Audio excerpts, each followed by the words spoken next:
ತರುವಿನ ನೆರಳು ಕೊಡುವಂತ ಸುಖವು ಕೊಡುವನು ಕೃಪೆಯ ದಿನವು.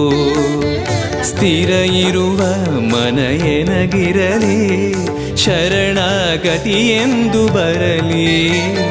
ಭಗವಂತನ ಪ್ರಿಯ ಮಗನಿವನ ಸಾರಿ ಬದುಕು ಇರಲಿ.